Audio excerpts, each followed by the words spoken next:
Hello friends, ഇന്നത്തെ എപ്പിസോഡിൽ ശാലിനി പണവുമായി എത്തിയത് കണ്ട സുസ്മിത ശാലിനിയോട്, നീ കൃത്യമായി പണം കൊണ്ടുവന്നിട്ടുണ്ടല്ലോ, കൊണ്ടുവന്നത് കളക്ടർ ആയതുകൊണ്ട് അതിൽ ഒരിക്കലും ചതി കാട്ടില്ലെന്ന് എനിക്കറിയാം എന്ന് സുസ്മിത ശാലിനിയോട് ചോദിക്കണം.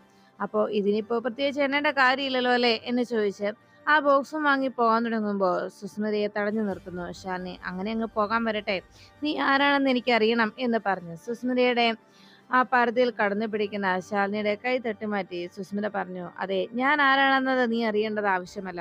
മറിച്ച് നീ ഇപ്പോ എനിക്ക് തന്ന ഈ പണം ഉണ്ടല്ലോ, അത് ഞാൻ എത്രയും വേഗം തീർക്കാതിരിക്കാൻ നീ മുട്ടിപ്പായി പ്രാർത്ഥിച്ചു. അതാണ് നിനക്ക് നല്ലത്. കാരണം ഈ പണത്തിന്റെ ആവശ്യം തീരുന്നതിനനുസരിച്ച് വീണ്ടും വീണ്ടും ഞാൻ നിന്നെ പണം ആവശ്യപ്പെട്ട് വിളിച്ചുകൊണ്ടേയിരിക്കും. ഇത് അവസാനത്തെ വാങ്ങലാണെന്നൊന്നും നീ കരുതേണ്ടതില്ല. എനിക്കിപ്പോ പണം ആവശ്യം വന്നാലും അപ്പോഴൊക്കെ ഞാൻ നിന്നെ വിളിക്കും. എനിക്കറിയാം നിന്റെ കയ്യിൽ ആ പണം ഇല്ലെങ്കിലും നീ എവിടുന്നെങ്കിലും ഏത് വിധേനയെങ്കിലും അത് ഉണ്ടാക്കിയെടുക്കുമെന്ന്. കാരണം ഞാൻ പറയാൻ പോകുന്ന ആ രഹസ്യം അറിഞ്ഞാൽ അത് നിന്റെ സഹോദരിയുടെ ജീവിതം ആപത്തിലാക്കും. ശ്യാമയുടെ ജീവിതം എന്നേക്കുമായി അവസാനിക്കും. അറിയാമല്ലോ, രോഹിത് എന്ന ആ പൊട്ടബുദ്ധിക്കാരൻ ഈ കാര്യം അറിഞ്ഞാലുണ്ടാകാൻ പോകുന്ന ഭവിഷ്യത്ത്. പിന്നെ കയ്യിൽ കിട്ടുന്നതെടുത്ത് അവൻ നിന്റെ കൂടപ്പിറപ്പിന്റെ നെഞ്ചത്തേക്ക് പൂളും. അത് നീ ഒരിക്കലും പ്രതീക്ഷിക്കാത്ത കാര്യവുമായിരിക്കും. അതുകൊണ്ട് തന്നെ ഇനി മറിച്ച് ഇത് സത്യാമ്മയോട് അറിയിച്ചാലോ, അവരുടെ നേരെ ചെന്ന് അവരുടെ കരണത്തൊന്നു കൊടുത്തിട്ട് അതെന്ത് കാരണത്താലാണെന്ന് അവരോട് പറഞ്ഞാൽ അവർ ചിലപ്പോൾ അത് ക്ഷമിച്ചെന്നിരിക്കും. എന്നാൽ വിശ്വാസവഞ്ചന ഇത്രയും നാളും അവരെ ചതിക്കുകയായിരുന്നു എന്നറിഞ്ഞാൽ അതൊരിക്കലും അവർ ക്ഷമിക്കില്ല, അത് തീർച്ച എന്ന് സുസ്മിത ശാലിനിയോട് സത്യഭാമയെ കുറിച്ചും പറയുന്നു. എല്ലാം കേട്ടതിനു ശേഷം ശാലിനി പറഞ്ഞു, നിന്റെ ആവശ്യം ഇതോടെ അവസാനിക്കുമല്ലോ, ഇനിയും നീ പണത്തിനായി വീണ്ടും വിളിക്കില്ലല്ലോ എന്ന രീതിയിലുള്ള ശാലിനിയുടെ സംസാരം കേട്ട് ഉടൻ തന്നെ സുസ്മിത പറഞ്ഞു, അതിന് നിന്റെ കയ്യിലിരിക്കുന്ന ഈ പണത്തിന്റെ തുക അത് എന്റെ ആവശ്യങ്ങൾക്ക് തികയുന്നതാണെന്ന് നിന്നോട് ആരാണ് പറഞ്ഞത്? എന്തായാലും ഇനിയും എനിക്ക് പണത്തിന് ആവശ്യം വന്നാൽ നിന്റെ ഫോണിലേക്ക് എന്റെ കോള് വരും, അത് നീ മറക്കണ്ട എന്ന് ശാലിനിയോട് സുസ്മിത ഓർമ്മപ്പെടുത്തുന്നു. അപ്പോൾ ശരി, ഞാൻ ഈ പണം എത്രയും വേഗം ചെലവഴിക്കാതിരിക്കാൻ നീ പ്രാർത്ഥിച്ചോളൂ എന്ന് പറഞ്ഞ് സുസ്മിത പണവുമായി പോകാൻ തുടങ്ങുന്നു. ഉടൻ തന്നെ ശാലിനി സുസ്മിതയുടെ കയ്യിൽ കടന്നു പിടിച്ചു. അങ്ങനെ അങ്ങ് പോകാൻ വരട്ടെ, നീ ആരാണെന്ന് എനിക്ക് അറിഞ്ഞേ തീരൂ എന്ന് പറഞ്ഞ് സുസ്മിതയുടെ മുഖത്ത് ഇട്ടിരിക്കുന്ന ആ പർദ്ദ ശാലിനി ബലമായി പിടിച്ചു മാറ്റുന്നു. അങ്ങനെ ആ പർദ്ദ മാറ്റിയതിനു ശേഷം ശാലിനി ആ മുഖം കണ്ടതോടെ അതിശയപ്പെട്ട് ശാലിനി നോക്കി. ഉടനെ സുസ്മിത ശാലിനിയോട് പറഞ്ഞു, അതെ, നിന്നെ കൊടുക്കാനായിട്ട് എന്ത് പദ്ധതിയും ഞാൻ പ്ലാൻ ചെയ്യും. അത് നീ ഒരിക്കലും പ്രതീക്ഷിക്കാത്തതുമായിരിക്കും എന്നത് നീ മറക്കണ്ട എന്ന് പറഞ്ഞപ്പോ ശാലിനി സുസ്മിതയെ കണ്ടതിന്റെ ആഘാതത്തിൽ അങ്ങനെ, പപ്പി എന്ന നിന്റെ മകൾ, അത് നിങ്ങൾ എല്ലാവരും ചേർന്ന് അവരെ വഞ്ചിക്കാൻ നടത്തിയ ഒരു നാടകമായിരുന്നതെല്ലാം എന്നും ഇത്രയും നാളും നിങ്ങൾ വഞ്ചിക്കുകയായിരുന്നു എന്നുള്ള കാര്യം ആ സത്യഭാമ അറിഞ്ഞാലുണ്ടാകാൻ പോകുന്ന ഭവിഷ്യത്ത് എന്താണെന്ന് നിനക്കറിയാവല്ലോ. അവരെ നേരെ ചെന്ന് അവർക്ക് രണ്ടടി കൊടുത്തിട്ട് അത് എന്തിനാ ചെയ്തതെന്ന് അവരോട് പറഞ്ഞാൽ അവർ ചിലപ്പോൾ അത് ക്ഷമിച്ചെന്നിരിക്കും. എന്നാൽ വിശ്വാസവഞ്ചന അതവർ ഒരിക്കലും ക്ഷമിക്കില്ല. നീയും നിന്റെ അനുജത്തിയും ചേർന്ന് നടത്തിയ ആ വിശ്വാസവഞ്ചനയുടെ യഥാർത്ഥ കാര്യങ്ങളാണ് ഞാൻ പറഞ്ഞത്. അപ്പോഴേക്കും ശാലിനി പറഞ്ഞു, ശരി, അപ്പോൾ നീ ഈ ചെയ്തു കൂട്ടിയതിനുള്ള മറുപടിയും അതിനുള്ള ശിക്ഷയും നീ കൈയോടെ തന്നെ വാങ്ങിക്കോ എന്ന് പറഞ്ഞ് ശാലിനി ആ പണം വീണ്ടും കൈക്കലാക്കി. ഇതെന്തായാലും ഒരു കാരണവശാലും നിനക്കുള്ളതല്ല എന്ന് പറഞ്ഞ് ആ പണം എടുത്ത് ശാലിനി പോകാൻ തുടങ്ങുമ്പോൾ സുസ്മിത പറഞ്ഞു, ശാലിനി, നീ ഇപ്പോ ഈ പണവുമായിട്ട് പോകുന്നു, എന്നാൽ ഇവിടെ നീ ഇങ്ങനെ ഒരു ചതി കാണിച്ചേക്കുമെന്നും നീ എന്തെങ്കിലും നെറുകേട് എന്റെ നേരെ കാട്ടുമെന്നും എനിക്കറിയാം. അതുകൊണ്ട് ഇതുപോലുള്ള പ്രവർത്തികൾക്ക് ഡിഗ്രി എടുത്തിട്ടുള്ള എൻ്റെ അടുത്താണോ നീ ഇത്രയും കന്നന്തിരമായിട്ട് വന്നിരിക്കുന്നത്? എന്നാൽ ഒരു കാര്യം ശാലിനി, നീ ഓർമ്മിച്ചോ, നീ കൃത്യമായി മനസ്സിൽ ഉറപ്പിച്ചോ, നീ ഇപ്പോ ഈ പണവുമായി ഇവിടെ നിന്ന് പോകുമ്പോൾ നിന്റെ അനുജത്തിയുടെ ജീവിതം തകരുന്നതിന് വേണ്ടിയുള്ള എല്ലാ കാര്യങ്ങളും ഞാനും ചെയ്തു വെച്ചിട്ടുണ്ട്. നീ ഇവിടെ വന്നപ്പോൾ മുതൽ നീ സംസാരിച്ചതും മറ്റുമായിട്ടുള്ള കാര്യങ്ങളെല്ലാം നമ്മുടെ രണ്ടുപേരുടെയും സംസാരവും എല്ലാം തന്നെ കൃത്യമായി ഞാൻ എൻ്റെ ഫ്രണ്ടിനോട് പറഞ്ഞ് റെക്കോർഡ് ചെയ്തിട്ടുണ്ട്. ഇതിലെല്ലാം കൃത്യമായി അവൻ റെക്കോർഡ് ചെയ്തിരിക്കുകയാണ്. ഇവിടെ വെച്ചുള്ള നമ്മുടെ സംസാരങ്ങളെല്ലാം തന്നെ ആ വീഡിയോയിൽ റെക്കോർഡായിട്ടുണ്ട്. അതുകൊണ്ട് തന്നെ ഈ ഒറ്റ വീഡിയോ ഒരു 4K എഫക്റ്റോടെ സത്യഭാമയുടെ മുന്നിൽ ചെന്ന് ഞാൻ അങ്ങ് പ്രദർശിപ്പിച്ചാൽ അതോടെ തീരും നിനക്ക് ആ വീട്ടിലുള്ള താമസവും നിന്റെ സമാധാനവുമെല്ലാം. പിന്നെ നിന്റെ അനുജത്തിയും അനുജത്തിയുടെ മകളായി വളർത്തിയ നിന്റെ മകളും എന്നേക്കുമായി നിങ്ങൾക്കൊപ്പം പുറത്തേക്ക് വരും. എന്താ അത് വേണോ എന്ന് ചോദിച്ച് സുസ്മിത നമുക്ക് കാണാമെന്ന് പറഞ്ഞ് നേരെ കാറിൽ ചെന്ന് കയറി അവിടെ നിന്ന് പോകുന്നു. ശാലിനി ആകെ തകർന്ന് അങ്ങനെ ഇരിക്കുമ്പോൾ പിറ്റേന്ന് രാവിലെ ശ്യാമയുടെയും രോഹിത്തിന്റെയും വെഡിങ് ആനിവേഴ്സറിക്ക് വേണ്ട ഒരുക്കങ്ങളെല്ലാം കഴിഞ്ഞു. എല്ലാവരും വലിയ സന്തോഷത്തോടെ ഇരിക്കുമ്പോൾ സത്യഭാമ മട്ടുപ്പാവിൽ ആരെയോ വെയിറ്റ് ചെയ്തങ്ങനെ നിൽക്കുന്നത് കണ്ട് രാഘവനാർ ചോദിച്ചു, ഭാമേ, അവരുടനെ തന്നെ എത്തില്ലേ? അവര് കൃത്യസമയത്ത് വരുമെന്ന് പറഞ്ഞിട്ടില്ലേ എന്ന് ചോദിച്ചതും ഉണ്ട് രാഘവേട്ട എന്ന് സത്യഭാമ മറുപടി പറയുന്നു. അതിനുശേഷം രോഹിത്തും ശ്യാമയും വലിയ സന്തോഷത്തിലാണ്. ഇന്നേ വരെ ഇങ്ങനെ ഒരു വെഡിങ് ആനിവേഴ്സറി നമ്മുടെ ജീവിതത്തിൽ ഉണ്ടായിട്ടില്ല. ഇത് എന്താ രോഹിത് ഇങ്ങനെ എന്ന്, ഇത് ഇത്രയും വലിയ ഗ്രാൻഡ് ആയിട്ടുള്ള പരിപാടിയാണെന്ന് ഞാൻ ഒരിക്കലും പ്രതീക്ഷിച്ചില്ല എന്ന് ശ്യാമ പറയുന്നു. അത് കേട്ടതും രോഹിത് പറഞ്ഞു, അതെ, ഇത്തവണ സത്യാമ്മ എന്തോ കാര്യമായി കരുതിക്കൂട്ടി തന്നെയാണ്. കാരണം സത്യാമ്മയുടെ ഭാഗത്തു നിന്ന് ഇന്നേ വരെ ഇങ്ങനെ ഒരു നീക്കം ഉണ്ടായിട്ടില്ലല്ലോ. ആദ്യമായിട്ടല്ലേ നമ്മുടെ വെഡിങ് ആനിവേഴ്സറി പോലും ആഘോഷിക്കുന്നത്. കഴിഞ്ഞ വർഷമൊന്നും ഇങ്ങനെയൊന്നും ഉണ്ടായിരുന്നില്ലല്ലോ. അപ്പോഴേക്കും ശ്യാമ പറഞ്ഞു, എല്ലാം ഇതോടെ ഒന്ന് കലങ്ങി തെളിഞ്ഞാൽ മതിയായിരുന്നു. എൻ്റെ കുഞ്ഞേച്ചിയുടെ ജീവിതം ഇതോടെ ഒന്ന് കരയ്ക്ക് എത്തിയാൽ മതിയായിരുന്നു എന്ന് ശ്യാമ ആഗ്രഹത്തോടെ രോഹിത്തിനോട് പറയുമ്പോൾ രോഹിത്ത് പറഞ്ഞു, സത്യാമ്മ എന്തൊക്കെയോ കരുതിയിട്ടുണ്ട് ശ്യാമേ, അതുകൊണ്ടാണ് സത്യാമ്മ ഇങ്ങനെയെല്ലാം ചെയ്തിരിക്കുന്നത്. എന്തായാലും അതൊരു നല്ല കാര്യം തന്നെയാണ് എന്ന കാര്യത്തിൽ ആശങ്കപ്പെടേണ്ടതില്ല. ഇനിയൊരു പ്രശ്നവും ഉണ്ടാകാനും പോകുന്നില്ല, എനിക്ക് ഉറപ്പാണ്. മറ്റൊന്നും ഓർത്ത് ആശങ്കപ്പെടേണ്ടതില്ല എന്നൊക്കെ രോഹിത് ശ്യാമയോട് പറഞ്ഞു.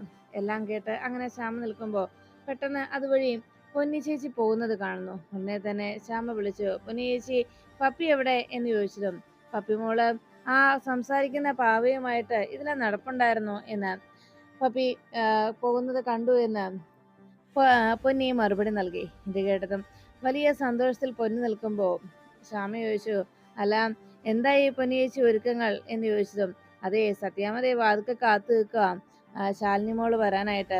മുമ്പ് ശാലിനി മോളുടെ പേര് പറയുമ്പോൾ പോലും സത്യാമ്മയുടെ ഭാവവ്യത്യാസം ശ്രദ്ധിച്ചിട്ടുള്ളതാണ്. എന്നാൽ ആ സത്യാമ്മ ഇപ്പൊ ആളാകെ മാറി.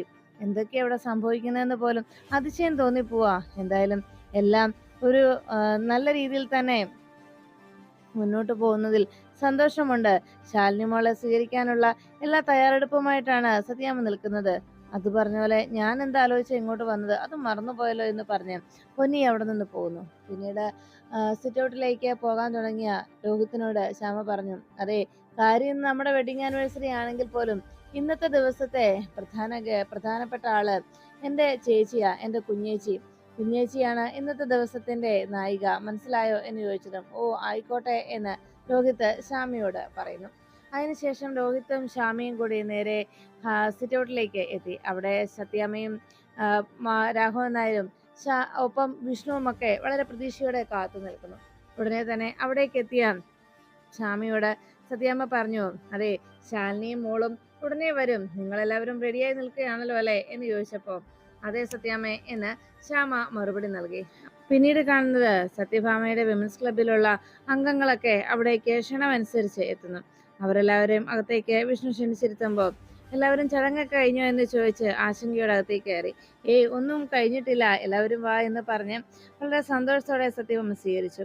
അവർ തനിക്ക് കൊണ്ടുവന്ന gift happy wedding anniversary day എന്ന് വിഷ് ചെയ്തുകൊണ്ട് ശ്യാമയുടെ കയ്യിലേക്ക് ഏൽപ്പിക്കുന്നു. ശ്യാമ വളരെ സന്തോഷപൂർവ്വം ആ ഗിഫ്റ്റുകളെല്ലാം സ്വീകരിച്ച് പുഞ്ചിരിച്ചുകൊണ്ട് അങ്ങനെ നിന്നു.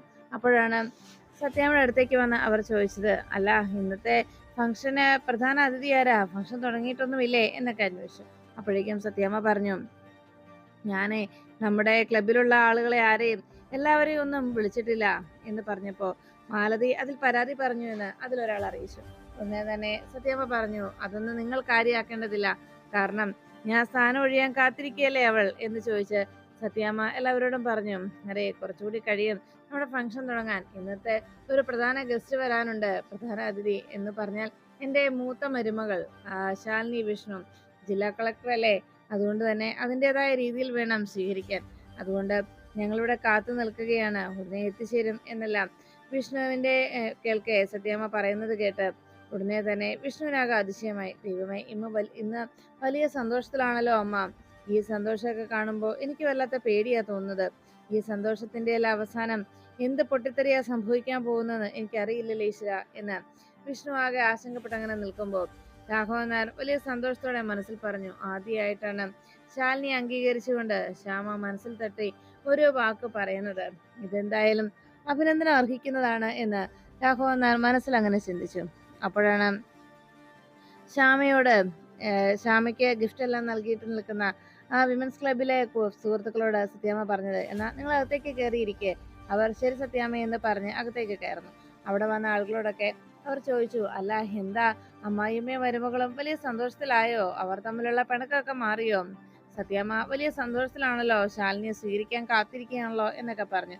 അത് കേട്ടതും അവർ പറഞ്ഞു, അറിയില്ല, അല്ലെങ്കിൽ അമ്മായിയമ്മയും മരുമകളും ഒക്കെ ആകുമ്പോൾ ഇതുപോലെ ചില പ്രശ്നങ്ങളൊക്കെ ഉണ്ടായേ തീരും, എന്നാലല്ലേ അതൊരു ലൈഫാകൂ എന്നൊക്കെ അവർ പരസ്പരം പറഞ്ഞു. അപ്പോഴേക്കും അവിടേക്ക് പപ്പി എത്തി. പപ്പിയുടെ കയ്യിലിരിക്കുന്ന പാവയെ കണ്ടിട്ട് ഒരാൾ ചോദിച്ചു, അല്ല ഇതെന്ത് പാവയെ കയ്യില് എന്ന് ചോദിച്ചപ്പോ പപ്പി പറഞ്ഞു, ഇതേ ടോക്കിംഗ് ഡോഗ്, ഇവനോട് എന്ത് പറഞ്ഞാലും അവൻ അതേപടി നമ്മളോട് പറയും എന്ന് പറഞ്ഞപ്പോ അത് കേട്ട ആ സ്ത്രീ പറഞ്ഞു, അപ്പോ ഒരാളോട് വഴക്ക് പറയണമെങ്കിൽ അത് ഇവനോട് പറഞ്ഞാൽ മതിയല്ലോ അല്ലേ എന്ന് ചോദിച്ചതും പപ്പി ചിരിച്ചുകൊണ്ട് അതുമായി അവിടെ നിന്ന് പോകുന്നു.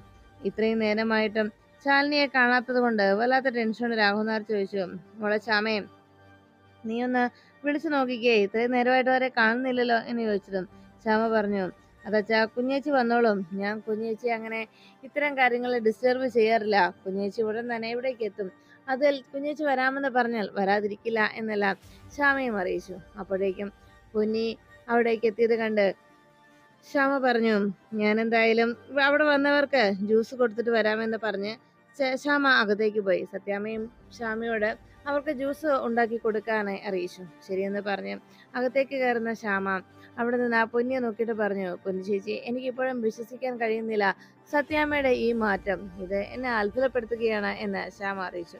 ഉടനെ തന്നെ പൊന്നിയും പറഞ്ഞു, അതെ, ഞാനും അങ്ങനെ തന്നെയാണ് കുഞ്ഞെ എന്ന് പറഞ്ഞ് വേഗം കയ്യിലൊരു ബുക്കയുമായിട്ട് പൊന്നി പുറത്തേക്ക് വരുന്നത് കണ്ട് അതിശയത്തോടെ വീണ്ടും ഹരി ചോദിച്ചു, അല്ല പൊന്നി, നീ എന്താ ഈ എടുത്തോണ്ട് പോകുന്നത് എന്ന് അന്വേഷിച്ചു. അപ്പോഴാണ് പൊന്നി പറഞ്ഞത്, ഇതേ വിവാഹത്തിന് വേണ്ടിയുള്ളതാണ്, അതിനു വേണ്ടിയാണ് ഞാൻ ഇതെല്ലാം എടുത്തു വെച്ചത്. എന്തായാലും ഇന്നത്തെ ദിവസം തീർച്ചയായിട്ടും സത്യയെയും ശാലിനി കുഞ്ഞിനെയും ഈ വീട്ടിലേക്ക് സ്വീകരിക്കാൻ പോവല്ലേ എന്ന് പറഞ്ഞ് സന്തോഷത്തോടെ സംസാരിച്ചു. ഇതെല്ലാം കേട്ടതിന് ശേഷം ഒന്നും മിണ്ടാനാകാതെ ശ്യാമ അങ്ങനെ നിന്നു. അപ്പോഴേക്കും ശാലിനിയും ശാരദാമ്മയും സത്യമോളും കൂടി രാമേട്ടന്റെ കൂടെ കാറിൽ അങ്ങനെ വരുന്ന നേരത്ത് ശാലിനി വല്ലാത്ത ടെൻഷനിലായി. ദൈവമേ, ആ സുസ്മിതയുടെ നാവിൻ തുമ്പിലാണ് എന്റെയും ശ്യാമയുടെയും ജീവിതം. ഇനിയും അമ്മയെ കരയിക്കാനോ അമ്മയുടെ ജീവിതം കണ്ണീരിലാഴ്ത്താനോ ഞാൻ ആഗ്രഹിക്കുന്നില്ല. എന്റെ അനുജത്തിയുടെ വിവാഹം ഞാൻ കാരണം തകരരുത്. സുസ്മിത അവളൊരു വിഷവിസർപ്പമാണ്, അവളെ മെരുക്കിയെടുക്കാൻ കുറച്ച് പ്രയാസപ്പെടേണ്ടി വരും എന്നെല്ലാം ശ്യാമ തന്നോട് പറഞ്ഞ കാര്യം കേട്ട് ആകെ അങ്കലാപ്പോടെ ആലോചിച്ചു. എത്രയും പെട്ടെന്ന് തന്നെ ഇതിനൊരു പരിഹാരം കണ്ടെത്തിയേ തീരുവെന്ന് അവർ മനസ്സിൽ ഉറപ്പിക്കുമ്പോൾ ജീവൻ എന്തായാലും താൻ കണ്ടെത്താൻ ശ്രമിക്കുന്ന തന്റെ ഭാര്യയെ തീർച്ചയായും കണ്ടെത്തുക തന്നെ ചെയ്യും എന്ന് മനസ്സിൽ ഉറപ്പിച്ചുകൊണ്ട് ദീപയുടെ വീട്ടിലേക്ക് സുജാതയുടെ വീട്ടിലേക്ക് കയറി വരുന്നു.